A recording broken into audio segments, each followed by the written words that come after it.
हैं, अगर आज ये बिल पास हो गया तो आम हिंदुस्तानी को, जो पाकिस्तान में हालात है 30 रुपये का एक अंडा, 100 रुपये किलो आटा, वही हमें लड़ाई इस किसान की नहीं, ये एक इंसान की लड़ाई है। इसमें सिर्फ किसान नहीं पिस रहा, हम लोग भी पिस रहे हैं जो रोज की रोटी कमाते हैं। इसमें रिटेल खत्म हो जाएगा। अगर किसान खत्म हो गया ना, हम लोग खत्म हो जाएंगे।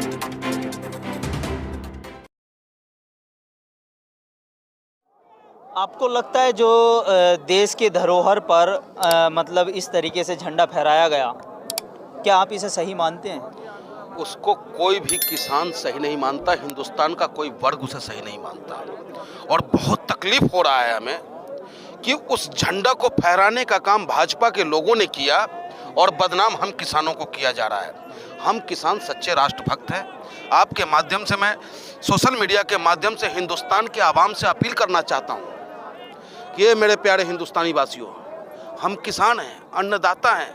हम अपने बेटे को, अपने भाइयों को सरहदों पर भेज करके तुम्हें रात और दिन चैन से सोने के लिए अपने बेटे की कुर्बानी देते हैं। तिरंगा से हमें बहुत प्यार है। हमसे ज़्यादा वफादार हमें कोई नहीं सिखलाए कि हम राष्ट्रभक्त हैं या नहीं हैं। हमसे बड़ा राष्ट्रभक्त कोई नहीं हो सकता। आप ही बताओ। मैं अपील कर रहा हूँ अपने देश के लोगों से कि अनवरत आज 65 दिनों से धरना पे हम लोग बैठे हैं।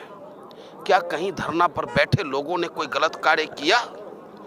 कहीं आने जाने वाली बहन बेटियों के साथ किसी आंदोलनकारियों ने फप्तिया की? किसी पूरे दिल्ली में घूम करके किसी आम आदमी को, आम संपत्ति पे कहीं कोई नुकसान पहुंचाया? नहीं। जो वहां हुआ उसका दुख मुझे है, लेकिन वहां जो कुछ भी हुआ वो सरकार का प्रायोजित कार्यक्रम था। हम किसानों को बदनाम करने के लिए, आप हिंदुस्तानियों को बरगलाने के लिए, क्योंकि ये लड़ाई आप हिंदुस्तानियों की है। ये किसान अपनी लड़ाई नहीं लड़ रहा है। आप समझो, मेरी बात को समझो। जब अंग्रेज भी था, उस वक्त में भी जब उम्र थी भगत सिंह जी की मात्र 23 साल की, किसान के बेटा थे वो। उन्हें लगा कि अगर मैं शादी कर लूंगा तो बहुत अच्छा जीवन जी लूंगा, लेकिन कुर्बानी अपनी दे दूंगा तो हिंदुस्तान की आत्मा जाग जाएगी। तो उस वक्त भी किसान का बेटा शहीद आजम भगत सिंह जब असेंबली में बम फेंका तो किसान का बेटा था, वो दयालु था, चाहता तो उसमें विस्फोटक यंत्र लगाकर सबको मार देता, लेकिन उन्होंने कहा कि गूंगी बहरी सरकार को सुनाने के लिए धमाके की जरूरत होती है। सिर्फ धुआं वाला बम ब्लास्ट किया उन्होंने और उसके एवज में उन्हें फांसी की सजा हुई और उस फांसी की सजा ने हिंदुस्तान के नौजवानों में नया जोश भरा और अंग्रेज को उखाड़ फेंका। उसी तरीके से आज हम किसान वही काम कर रहे हैं, अपने हिंदुस्तानियों की लड़ाई लड़ रहे हैं। अगर आज ये बिल पास हो गया तो आम हिंदुस्तानी को, जो पाकिस्तान में हालात है 30 रुपये का एक अंडा, 100 रुपये किलो आटा, वही हमें खरीद के खाना पड़ेगा। और ये सरकार चाहती है कि आम हिंदुस्तानी का स्थिति ऐसा हो जाए कि जब मैं उसे 2 वक्त की रोटी दूं तो मेरे लिए यहाँ पे 12 घंटे और 14 घंटे गुलामी करे। तो मेरे हिंदुस्तानी भाइयों, आप समझो, मैं देशभक्त हूँ, देश से मुझे प्यार है, तिरंगा से मुझे प्यार है। मैं खूब गाता हूँ कि हरा रंग है हरी हमारी धरती की अंगराई, केसरिया रंग भरने वाला सादा है सच्चाई, कहता है यह चक्र हमारा कदम कभी न रुकेगा, हिंद देश का प्यारा झंडा ऊंचा सदा रहेगा, ऊंचा सदा रहेगा। इस झंडे पे किसी की आंख नहीं लगने देंगे हम। तो हम किसान हैं भाई, हमें आतंकवादी खालिस्तानी मत कहो मेरे भाई।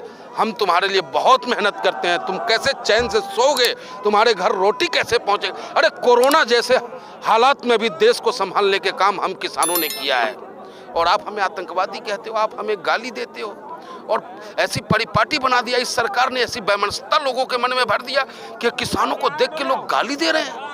आपको रोटी कहाँ से मिलेगा? क्या आप पिज्जा खा के रह लोगे, काजू किशमिशी खा के रह लोगे?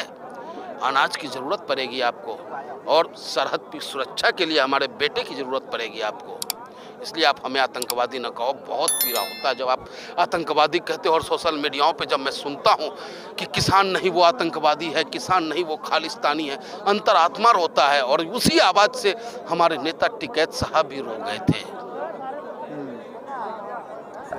यहाँ पर युवा भी हैं, मैं आपसे भी एक सवाल लेना चाहता हूँ कि जो माहौल बना उसे देखकर एक तरफ लगा कि देश की धरोहर पर चोट तो पहुँची है। पहले तो मैं सबको ये बताना चाहता हूँ, देश में हम लोग भी आते हैं। क्या मैं अपने घर को बर्बाद कर सकता हूँ? क्या मैं अपने घर की इज्जत को, क्या मैं अपने घर के साजो सामान को तोड़ सकता हूँ? भाइयों, हम भी तुम्हारे जैसे हैं, हम तुम में से ही हैं। हम सबका खून एक है। मैं किसान नहीं हूँ पर मैं इंसान हूँ। आज उस ऊपर वाले हुक्मरानों ने क्या किया? उन्होंने हम के दिमाग से खेल रहे हैं। आप समझिए, इतिहास पढ़िए। मेरी सबसे एक ही विनती है, जब तक हमें अपना इतिहास नहीं पता होगा तब तक हम अपना फ्यूचर नहीं बना सकते। इसलिए आप उठिए, अपने आप को प्रैक्टिकल बनाइए। आप सोचिए कि जो कुछ भी हुआ क्या वो इतना आसान था जितना आसान दिखाया गया है? हर चीज़ के दो पहलू होते हैं। अगर कुछ अच्छा है तो कुछ बुरा भी है।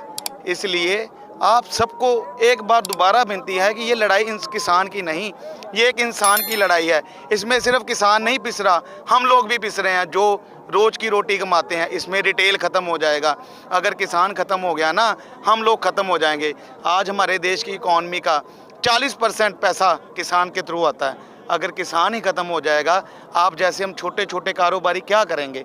हमारे अगर इसके बाद हमारी तरफ इनकी आंख है। हम छोटे छोटे कारोबारी तो हैं, हमें अगर किसान सबसे बड़ी ताकत है देश की, अगर ये एक बार गिर गया तो हमारा देश दोबारा उठ नहीं पाएगा। लोकतंत्र खतरे में है। उठिए आप। मैं ये नहीं कहता कि वो गलत है ये सही है, मैं ये कहता हूँ कि जो गलत है उसको गलत कहो, जो सही है उसको सही करो। ये नहीं कि जिसने जो बोला उसके पीछे लग गए। अपने आप को समझो, अपनी सोच को समझो कि तुम्हारी पावर क्या है।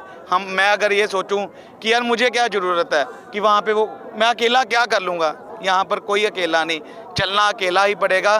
कब 1 से 1000, 1000 से लाख, लाख से करोड़ इकट्ठे हो जाएंगे ये पता नहीं लगेगा। बट पहला कदम तुम्हें खुद ही उठाना पड़ेगा।